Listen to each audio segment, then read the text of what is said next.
Hey everybody, Joan Zodianz, and today we are celebrating the 3rd year anniversary of Zodianz. Yay! For everybody that doesn't know, I started Zodianz on April 15, 2016, and today is April 15, 2019. So I'm really excited about all of this. And just reflecting back, I remember like people used to tell me or laugh at me that this was never going to be a thing. And I was just like, well, I'm going to follow my calling. Okay. And I only really have to thank you guys for supporting all of my work, not just on YouTube, because YouTube is not my primary job. Although I am trying to make more time for it in the future. Okay. I know I keep saying this, but I do other things. I am a professional astrologist, a professional spiritual practitioner. Okay. And if you don't know that, you can check me out at zodianz.com. Now, I have built followings on Instagram, Facebook, and trying to build up YouTube now, or trying to build a community of people who are into the same thing as me. That's all I ever really wanted to achieve. I always saw myself as a spiritual teacher, okay? And I always felt like I feel like I look young, but I'm turning 33 this year. All right, November 24th. Don't forget that. Mark your fucking calendars, okay? Um just kidding. And I always felt that I'm here on this earth, and I don't even feel like I'm from earth, to teach people about spirit, to teach people about spirituality, to teach people about tarot reading, and to teach people about the fucking stars. That's what I'm good at, and I know it. And I'm excited because I am putting together an astrology book, and that's been taking me some a bit of time. Okay, so everybody that's trying to rush me on that shit, have you ever written a book before? Okay, calm down. Okay, you can calm down. So to celebrate my 3rd year anniversary, I wanted to do the same thing I did last year. Although last year I had smaller following. This year, I asked people on Facebook and Instagram if they can ask me questions related to my business or to spirit or to mediumship or to whatever. And I'll answer the questions to kind of keep that same tradition going. I'm also doing a raffle. So for the people that ask the question, I will be choosing one of them to get a free tarot course by me. So I do offer online tarot courses. There's one that's a freebie. And then the second course is a paid one. So that person gets all of that for free, okay? Now, let's just go ahead and get into it. And if you see me looking at the screen, okay, because I've seen people comment like, oh, you're looking and you're reading at stuff. On the screen right here, well, on this camera, there's a little screen right here. I have really severe anxiety, and sometimes it helps calm me down when I'm looking at myself, where I can gauge the energy and the vibes that I'm giving people. Okay, so I'm not reading. I have over 16, I think close to 17 years now of astrological and spiritual knowledge over here. Okay, okay. So no, I don't need to read anything but these damn questions. So let's go.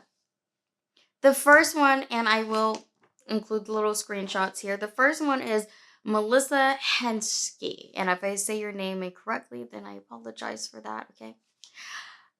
She says, congratulations on 3 years. I'm curious, how do you know you have psychic gifts? What are the signs? What were your signs? And how do you know when a spirit guide or angel is trying to communicate with you? I know there's more than one question, but I'm really curious. I guess it's just my Aquarius nature. And I love those questions. Thank you very much, Melissa. Now, I am natural born clairaudient, meaning clear hearing. I can hear spirits. Okay? I can't talk right now. I can hear spirits. But I'm also clairsentient, which is aka empath. And I can sense spirits. I could feel their energy. Okay? I'm also clairvoyant as well. But clairvoyancy is down here. It's like my third. It's like my third one, okay? Now, knowing, let's take it all the way back. I knew since I was very young that I can hear, sense spirits, see them and everything, because those are my real experiences, okay?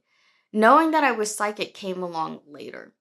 And I know people are going to judge me for it, and I don't really care because it's not your life, it's mine. But people would say that, oh, you're like schizo, or people are like, you're, bipolar or whatever. But no, I was able to maintain a normal life, okay? A normal life. I still went to school. I still had normal relationships with people.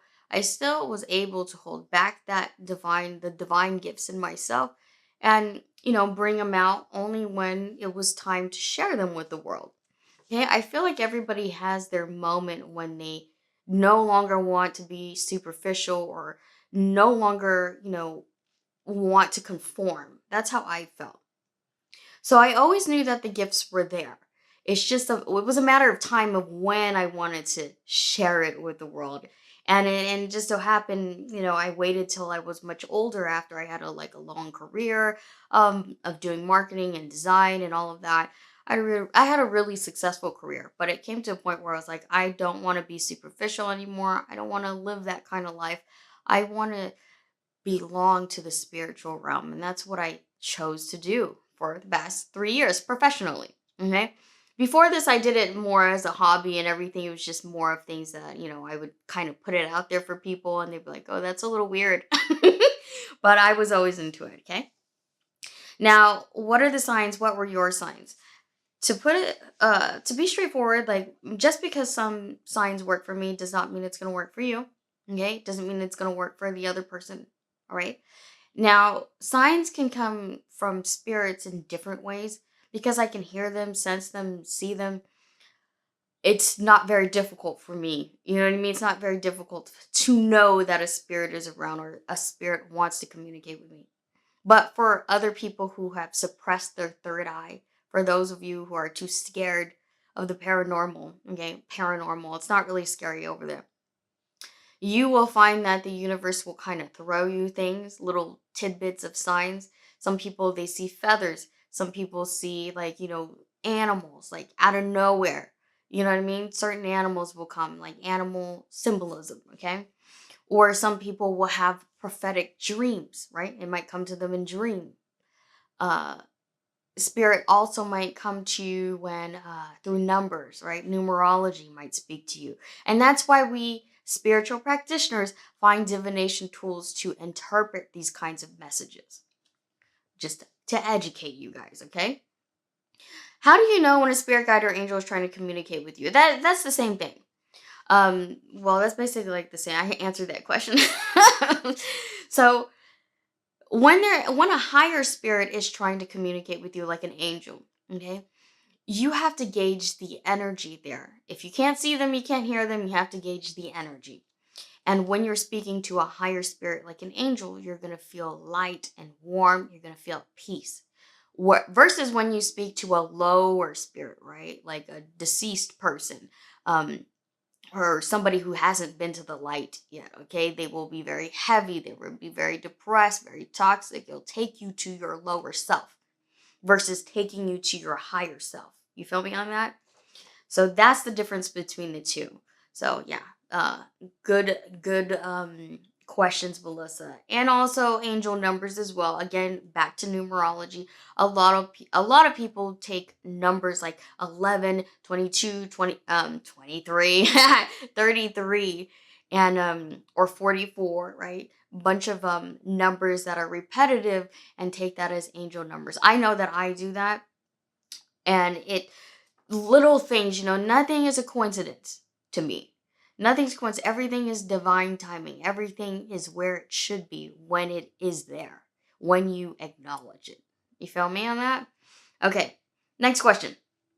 So this one is by Rochelle Rayford. What drew you to tarot? Do you ever receive warnings? How old were you when you started? So for astrology and tarot reading, I have been doing it for over 16 years. I'm turning 33, so I'm fucking old. Oh my god. No, wait. I think it's been longer than 16 years now. I've been saying 16 years for a couple years, trying to fool myself. I started astrology when I was a kid. My grandma introduced it to me. But I didn't really start developing or researching more on myself until I was a teenager, around 15, 16 years old. I'm turning 33 this year, so it's way past 16 years. Oh no! Oh no. I gotta stop telling people that then, right? Because 15 plus 50 is 30. Yeah, no, I gotta stop telling people it's only 16 years. So it's been a long time. Now, tarot reading, I didn't really get into it until my 20s. And the only reason is because I felt tarot reading, like divination tools such as that, was very evil. It scared me. It terrified me. I was already scared that I can speak and hear spirits. I didn't embrace that part of myself until my late 20s, okay? Or mid to late 20s. I didn't really embrace it until then. And I feel like that's a lot. I mean, it's almost the same pattern for everybody else. You kind of have to mature a little bit more and grow out of that superficial life before you can accept and embrace your spiritual life. Okay. Now, what drew me to tarot though is one, it's the fact that it introduces astrology into it, and I do teach that in my online tarot class. But also, it's just something I was just naturally very good at, and I gravitated towards it. It resonated with me. So, a lot of people who are into the spirit, they will find different things, different divination tools that will resonate with them. Some people use the pendulum, some people use runes. There are multiple ways to get messages from spirits, okay? But tarot is my shit, girl, okay? Do you ever receive warnings? Yes, I do. I do receive warnings from my guardian angel all the time. Okay, all the time. But I'm clairaudient, so she tells me these things. And they always come true, or they come through a dream. It's not really through tarot. One, I don't pull cards for myself, as weird as that is. I don't pull cards for myself anymore. So thank you, Rochelle, for all of that. I loved your question. So next question is Kami Snowden. Cami or Cami Snowden. What was the hardest part when you started Zodianz? The hardest part of starting Zodianz was the mental and emotional process. Okay, it was trying to get over my doubts. It was trying to get over the doubts of other people. It was trying to get over, failure in itself.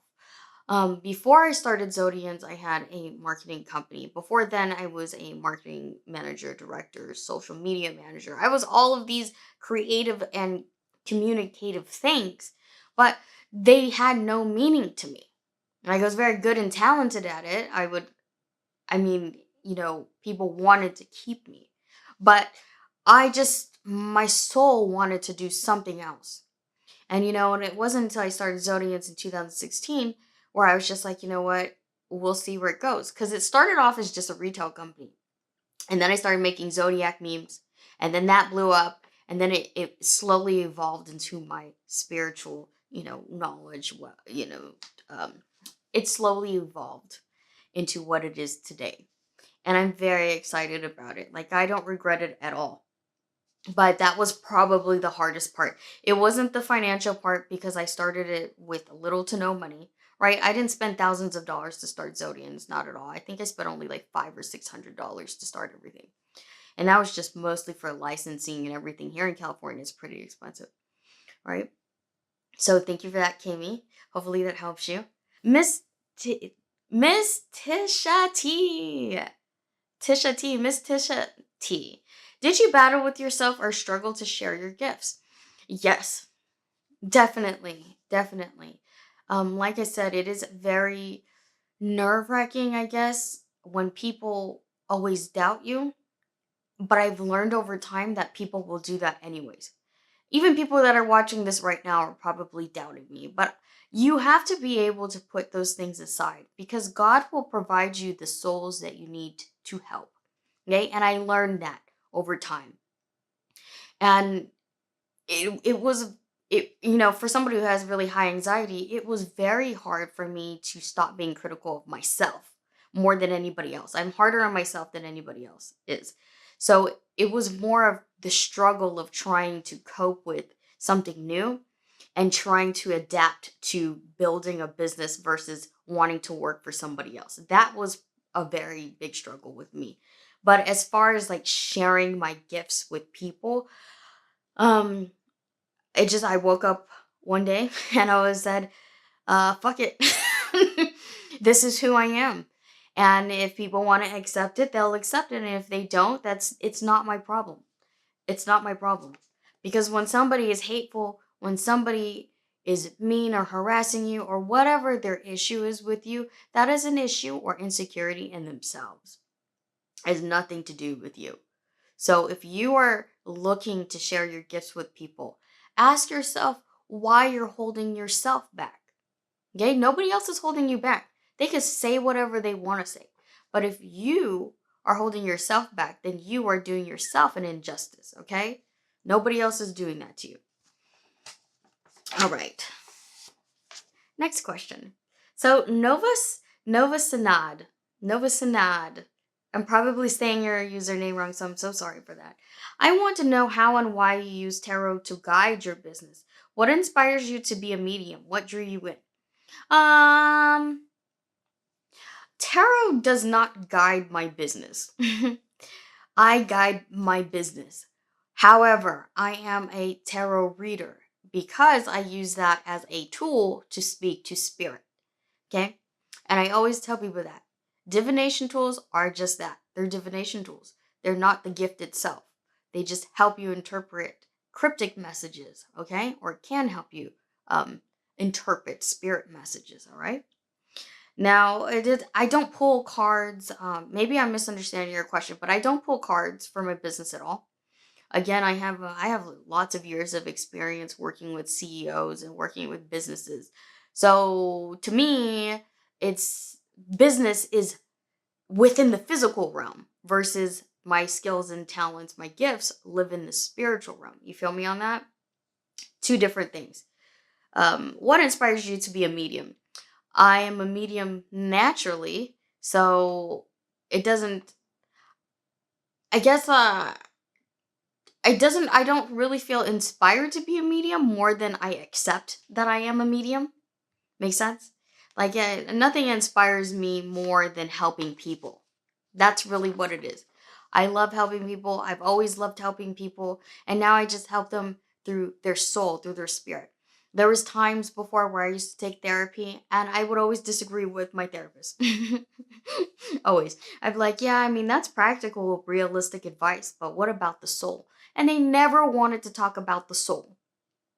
It was never about the soul. And to me, it's like the soul means everything to me. You feel me? Okay.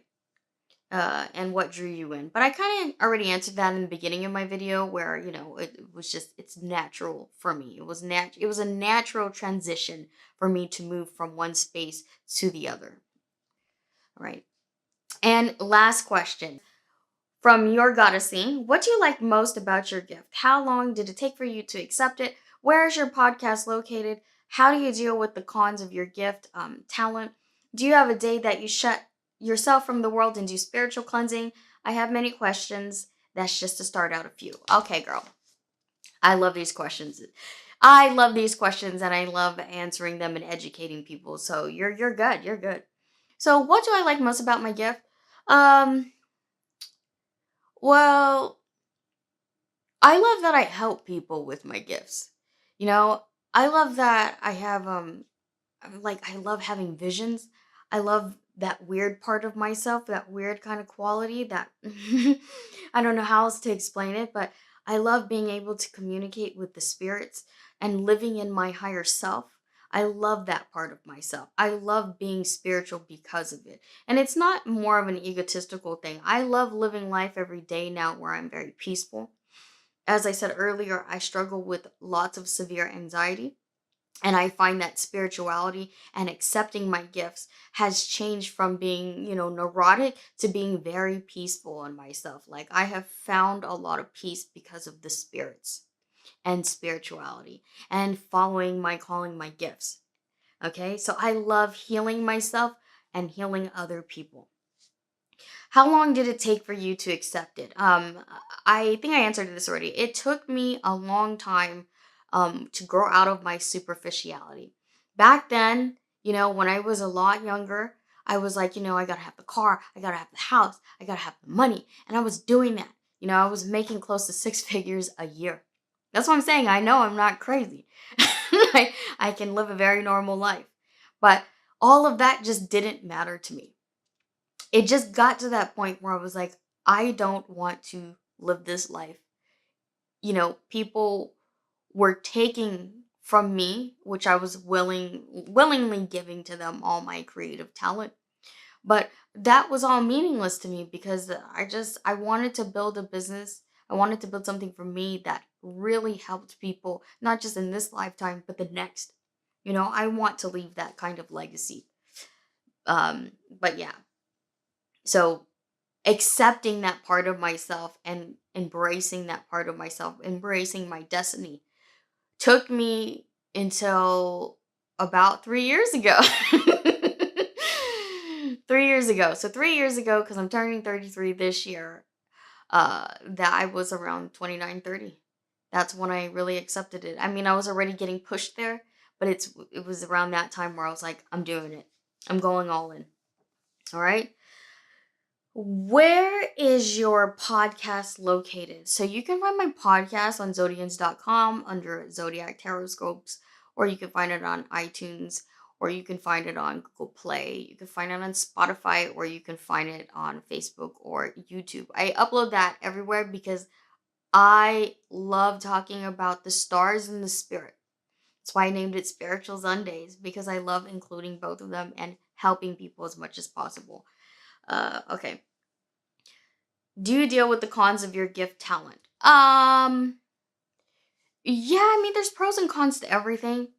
There are times where, because I'm an empath, I have to isolate myself more than the normal person.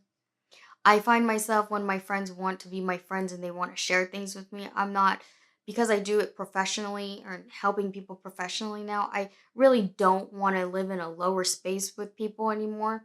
So I have lost a lot of, I'm not lost, okay? I had to separate myself from people who were very toxic. So sacrificing certain relationships that had a lot of meaning to me in the past was very hard for me, but it had to be done because I have to clear my space in order to help other people, right? And that's the cons of everything. But I also feel like, birds of a feather flock together, right? You have to surround yourself with people that are very supportive and very loving of your gifts, your talents, but then also aren't going to try to drag you down or take advantage of you or try to abuse it either. And that's the part where it's just like you have to look in yourself and really think about who you want in your space. I feel like that was the hardest part of everything.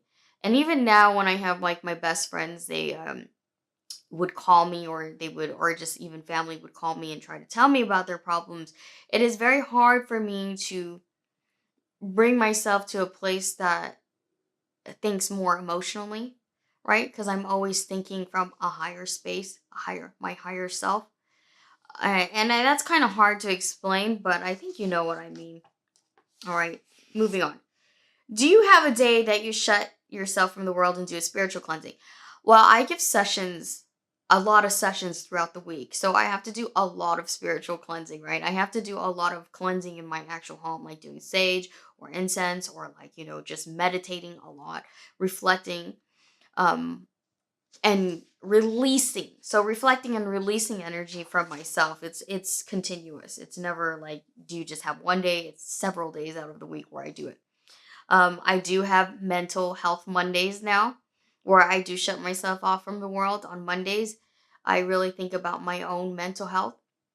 I have learned over time that there has to be a balance in all realms, where it's like mental health, physical health, emotional health, spiritual health. And I've learned to kind of just, put as much energy into all of them without trying to spread myself too thin. You feel me? But yeah, I guess it would be Mondays then. And those are the last questions. So those are the last questions, and I'm going to pick a winner. And I'm gonna write down their names, and then I'll get back. Okay, so I wrote their names down on a piece of paper, and now I'm just gonna pick. I'm just gonna pick one winner, and then we'll end this video. So hopefully the spirit chooses the right one.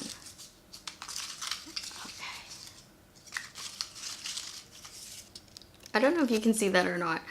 Let's see. I don't think you can see that. There we go. Mish Tisha Tay. Miss Tisha T is the winner here. Yay! Okay, so Miss Tisha T, I will hit you up or I'll DM you on Instagram. And then I'll let you know that you're the winner and you get to go enroll in my tarot course for free. So yay. And for everybody else, if you want to learn more about me, you know where to hit me up at Zodianz.com or follow me on Instagram at Zodianz or on Facebook. I'm more active on Instagram though, I'm not going to lie. So if you want to engage with me on there, then you can, but don't send me no crazy DMs or your ass will get blocked. So you guys have a good rest of your week and I'll see you around. Bye.